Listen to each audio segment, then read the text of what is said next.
In Reading, Pennsylvania, the apartment market is telling a really fascinating story right now. On the surface, yeah, you see rents that are still creeping up. But underneath all that, there's this fundamental shift happening that is totally changing the rules for renters and for landlords. So let's dig into what's really going on. From the outside looking in, you might think, hey, not much has changed. Rents are still inching up. Buildings seem mostly full. But if you're actually on the ground, if you're looking for an apartment or you're trying to manage one, you can just feel that something is different. There's this undercurrent of change that's shifting the entire dynamic of the market. And that really brings us to the big question, right? How can a market see prices going up, but at the same time, feel like it's losing steam? It sounds like a total contradiction, I know, but it is the absolute key to understanding what's really happening in Reading today.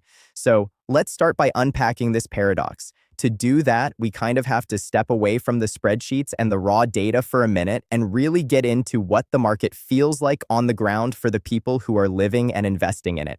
For the last few years, finding an apartment was this crazy, frantic race. Well, that's changing. It just feels like there are more options out there now. And the days of landlords being able to name pretty much any price they wanted, those are fading. Those huge double-digit rent hikes are being replaced by much, much more modest increases. And with new buildings finally coming online, renters suddenly have more choices. All of this means that the balance of power, which was so firmly with landlords, is now starting to tilt, even just a little bit, back toward renters. So what in the world is driving this change in feeling? Well, it's not a crash.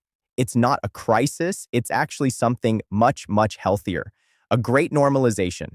The market is finally catching its breath after a really intense period of crazy growth. For a long, long time, the equation here was super straightforward. There were way more people looking for apartments and renting than there were actual apartments available. This created some pretty intense competition. It drove vacancies down to historic lows, and it gave landlords just a tremendous amount of pricing power. But, that kind of imbalance, it just couldn't last forever. Two big things have happened. First, that white-hot demand from renters has cooled off a bit, down to more normal, sustainable levels. And second, after years of planning and construction, a steady stream of new apartment units is finally hitting the market.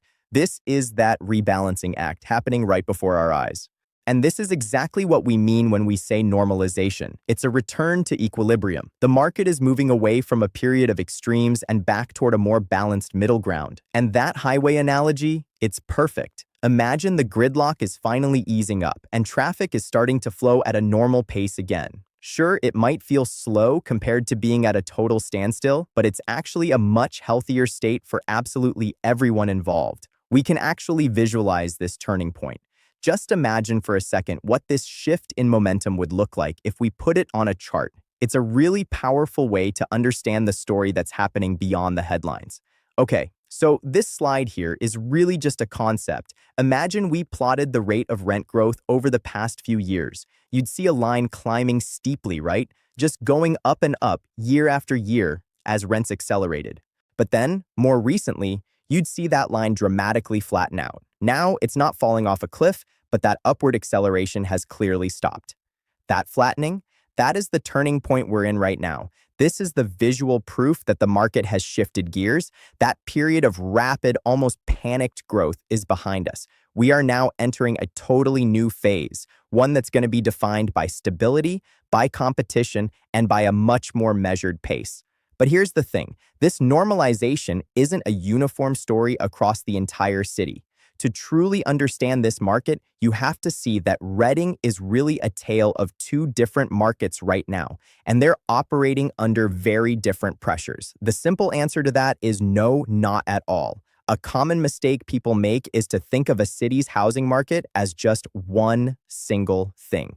But in reality, different types of buildings in different areas, they behave very differently, especially during a transition like the one we're seeing. So on one side, you have the newer high-end luxury buildings. They are feeling the pressure the most. And why is that? Well, because most of the new construction is aimed right at this segment, so their competition is increasing really fast. Landlords here are way more likely to offer concessions, things like a month of free rent just to get tenants in the door. Then on the other side, you have the older, more naturally affordable buildings. This part of the market is much more stable. And this isn't something unique to Reading, it's a classic pattern in urban real estate. The affordable segment often has this bedrock of steady demand that just makes it less vulnerable to the ups and downs of new supply. So, what does all of this actually mean for you? Let's translate these market trends into some real-world impacts for renters, for owners, and for investors. Okay, so if you're a renter, the good news is you have more leverage than you've had in years. You can shop around, especially if you're looking at those newer properties. For property owners, the game has totally changed. It's shifted from just filling units to actively retaining good tenants. Things like customer service and property maintenance are more important than ever. And for investors, the message is crystal clear: be selective. The era of easy returns just driven by a supply shortage is over, and success now requires much more careful, thoughtful analysis. So, this brings us to the new reality of the reading market. Let's just distill all of this down to the new rules of the game.